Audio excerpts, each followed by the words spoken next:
En primer lugar, felicitaros por la organización de esta jornada y veo que además es una dinámica que tiene ya su experiencia y donde tenéis, pues, bueno, y jugáis un papel importante en un elemento fundamental actualmente también en Bruselas, y es esta conexión entre los distintos eslabones de la cadena alimentaria, que es un tema en el que, pues, estamos trabajando desde hace años, pero en el cual tenemos que intensificar nuestros esfuerzos.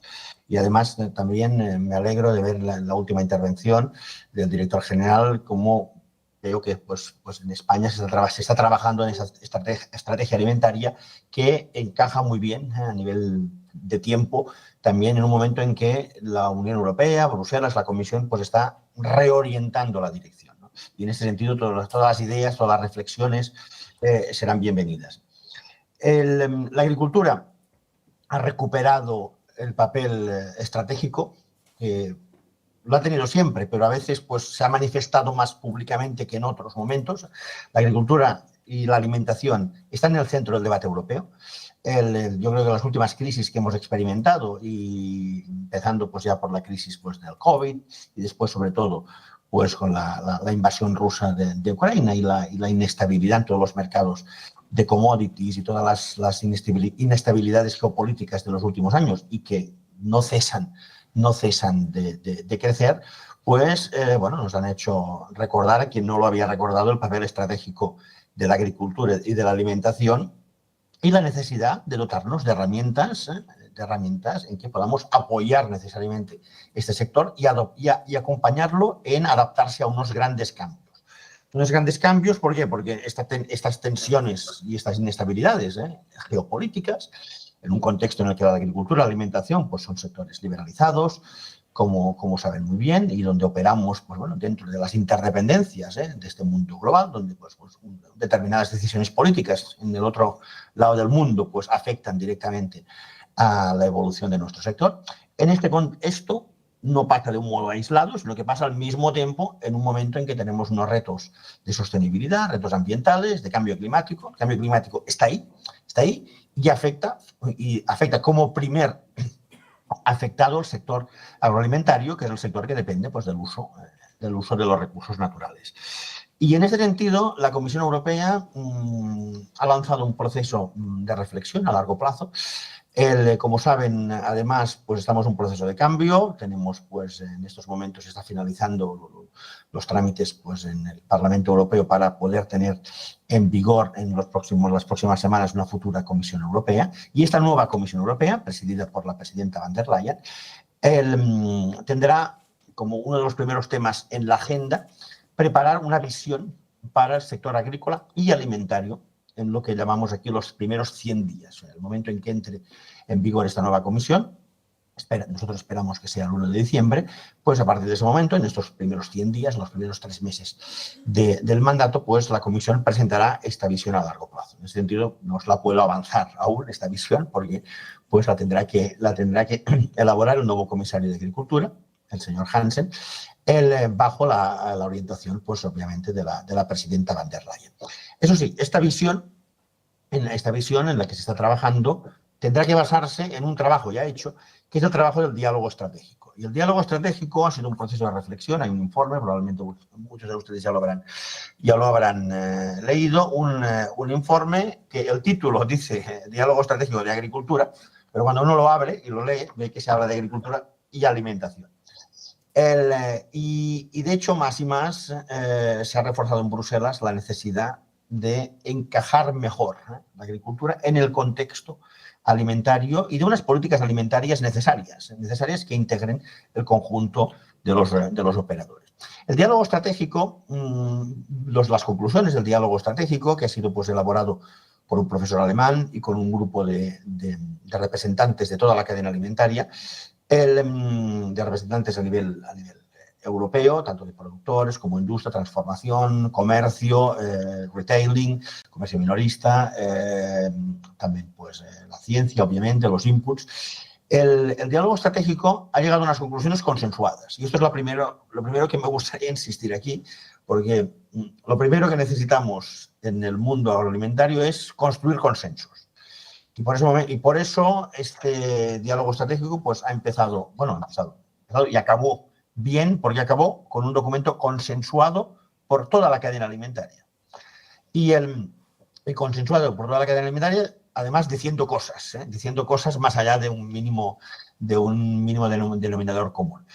¿Y por qué digo esto de los consensos? Porque desde la Comisión pensamos que hay que trabajar de un modo, hay que dialogar más entre instituciones y agentes, y también hay que potenciar el diálogo entre todos los distintos agentes. Y aquí también hablamos de un modo muy amplio, no solo operadores económicos, también consumidores, yo creo que hoy también lo habláis, consumidores, sociedad civil, todo tipo de entidades públicas. Aquí todos tenemos algo que decir en el futuro de la agricultura y de la alimentación.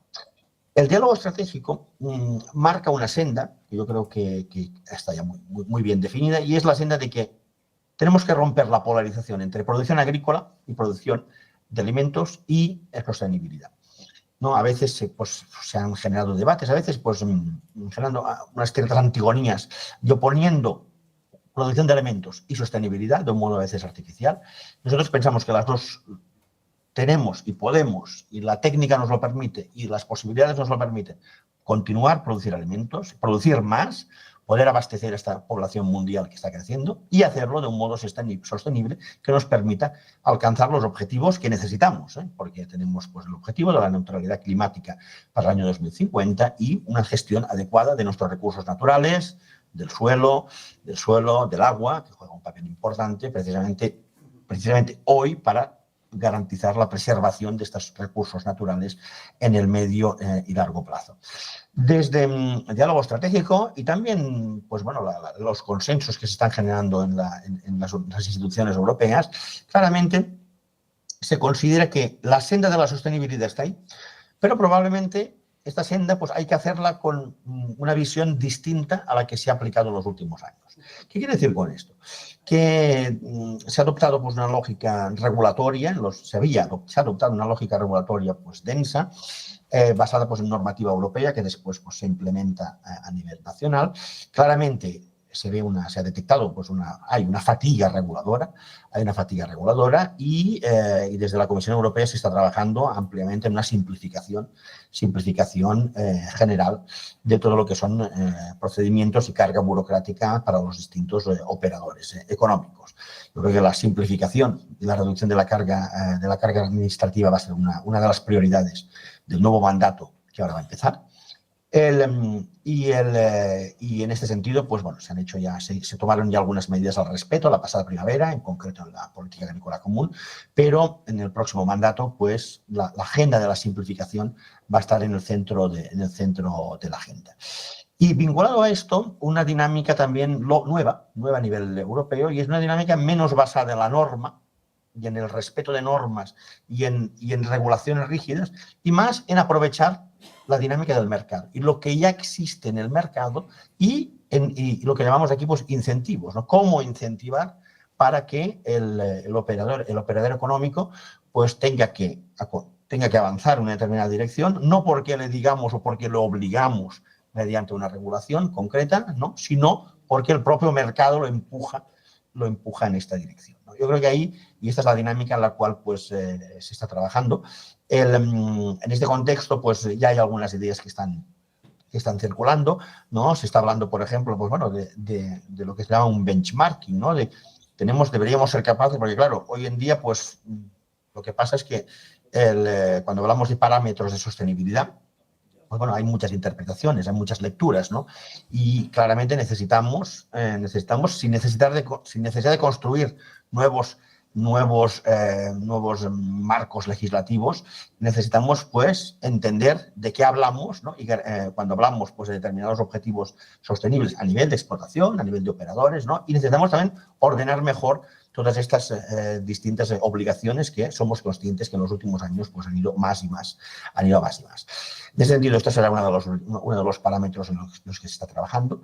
Otro tema muy importante, y yo creo que es crucial, es que el conjunto de la cadena tiene que trabajar mejor entre los distintos operadores, tienen que trabajar mejor entre ellos.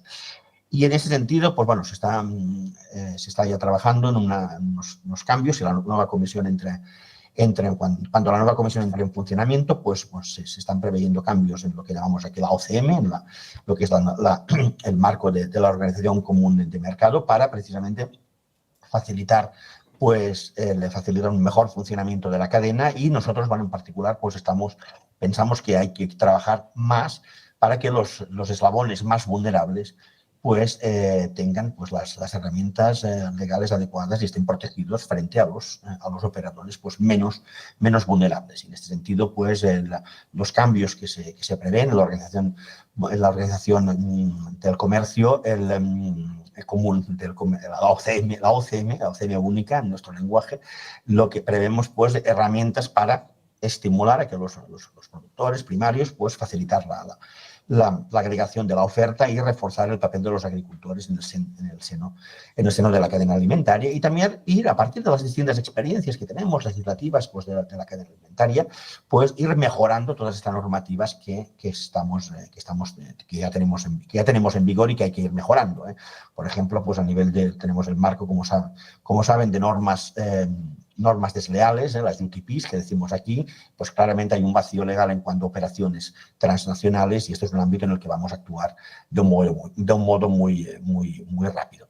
Y después tenemos otros elementos muy importantes en la agenda. Tenemos obviamente todo lo que es el diseño de lo que será la futura política agrícola común a partir del año 2027, en la cual estamos ya trabajando.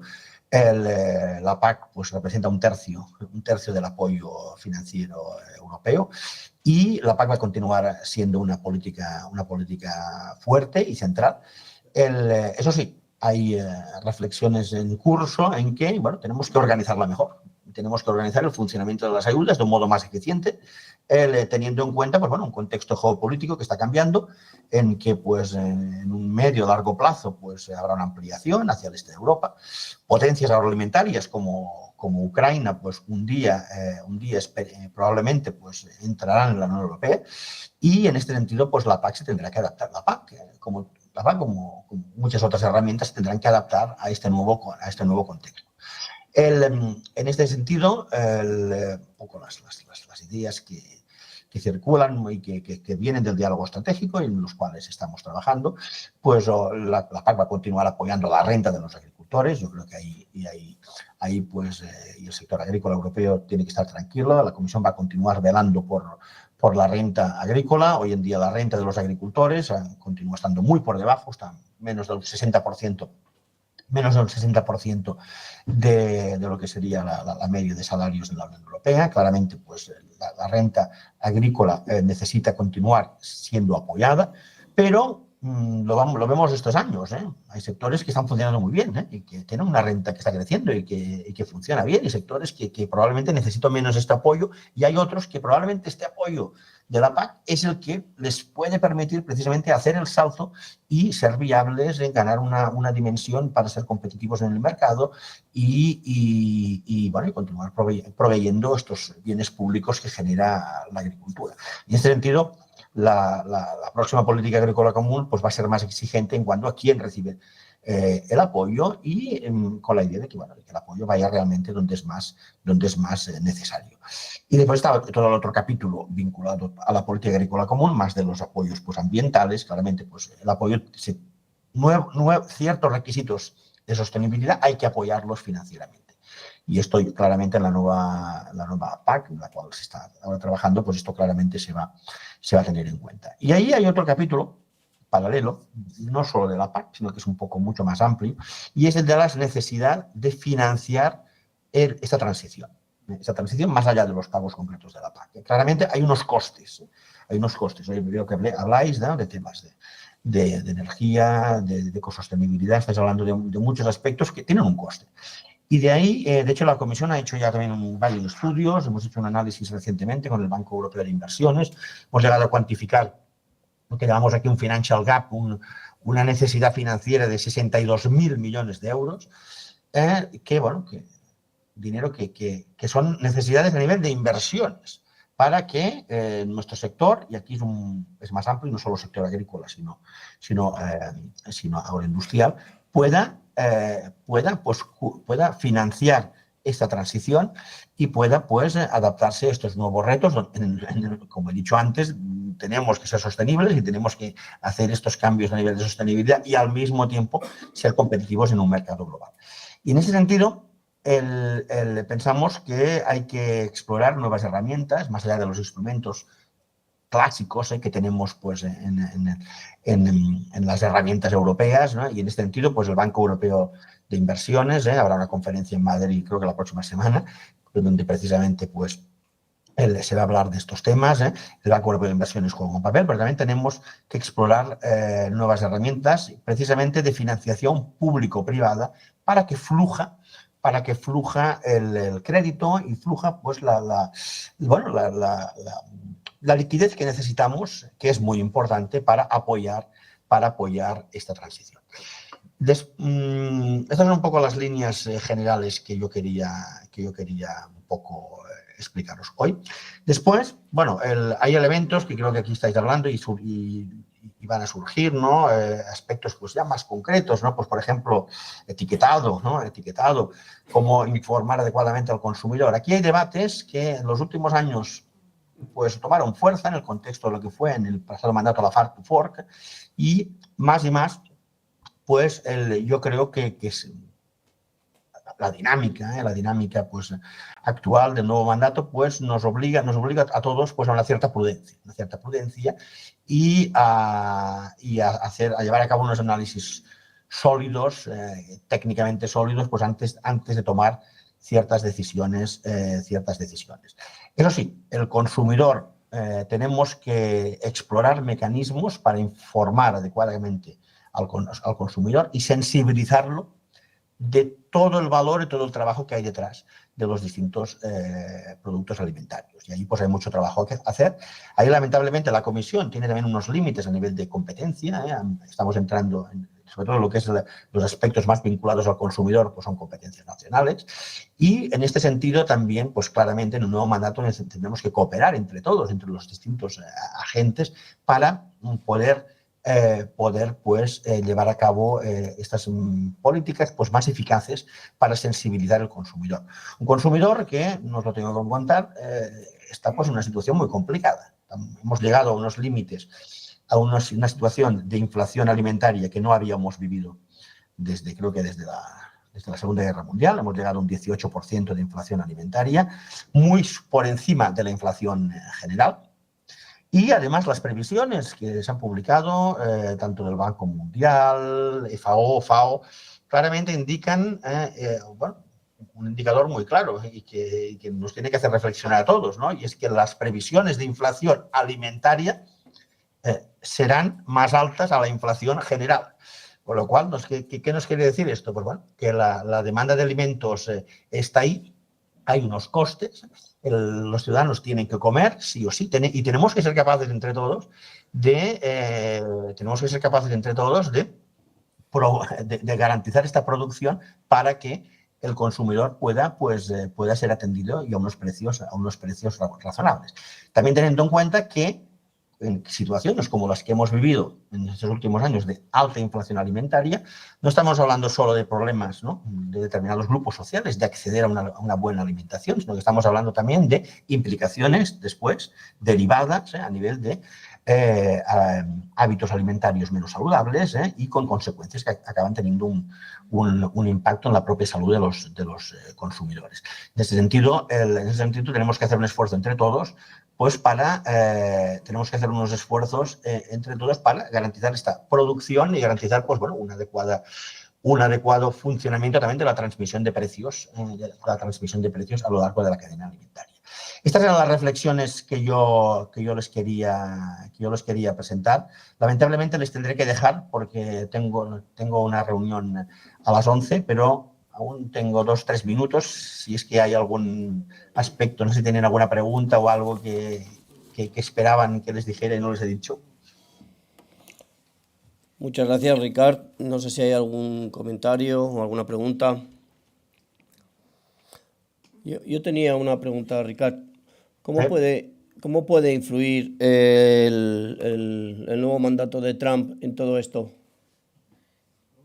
Bueno, el nuevo mandato de Trump, pues no hace más que acentuar lo que os he dicho al principio, y es que bueno, nos tenemos que acostumbrar a un mundo inestable donde muchas decisiones pues, no dependen de nosotros y donde tenemos que ser más fuertes, tenemos que garantizar, tenemos que ser conscientes de que no podemos depender excesivamente del exterior. Yo creo que esta es la conclusión un poco más importante que hemos tomado en los últimos años en cuanto, ¿no? Y por ejemplo, pues en cuanto a aprovisionamiento de ciertas primeras materias, en cuanto pues a riesgos que sufre que va a sufrir la volatilidad en nuestros sectores agrícolas.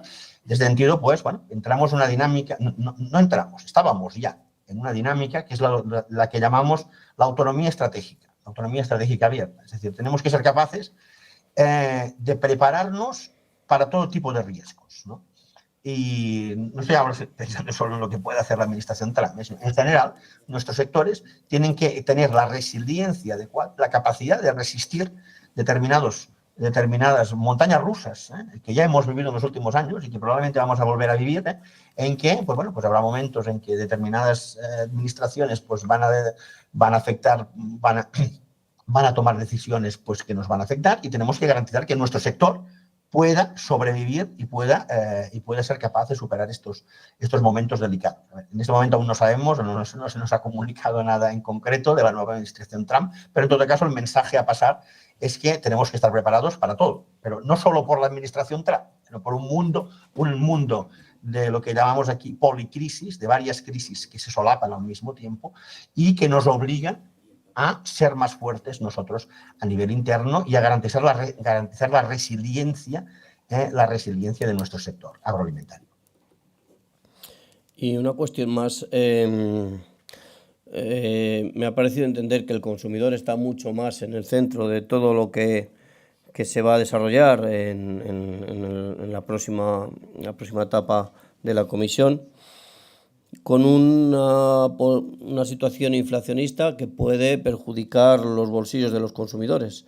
Yo sé que tenemos que esperar al día 1 de diciembre a que se constituya el Colegio de Comisarios, pero no sé si nos puedes adelantar algo de cómo o qué papel y cómo se va a desarrollar van a tener los consumidores europeos en esta estrategia en el futuro.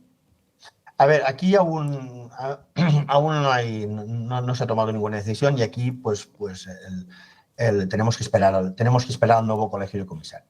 Yo lo que me refería es que lo que sí que tenemos que hacer es, entre todos, también aprender de las lecciones del pasado, ¿no? Y pues, por ejemplo, pues un ámbito muy concreto que afecta al consumidor, ¿no? Que es el ámbito del etiquetado, pues bueno, pues lamentablemente pues no se ha podido avanzar en los últimos años, y no se ha podido avanzar, y probablemente pues en algunos ámbitos pues tenemos que buscar nuevas vías en cómo afrontar determinadas cuestiones.